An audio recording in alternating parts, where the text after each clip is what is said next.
Hey everyone, in this video we will see how to fix Pure Enrichment Heating Pad, flashing F, quick controller reset and troubleshooting. Fix 1 is reset the heating pad controller. Unplug the heating pad from the wall outlet, then disconnect the controller from the heating pad. Wait about 30 to 60 seconds, then reconnect the controller firmly to the pad. Plug the unit back into the wall outlet and turn it on, then make sure the controller is connected to the pad before plugging into the power.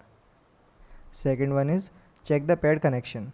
Inspect the connector where the controller attached to the pad. Make sure it is fully inserted and secure.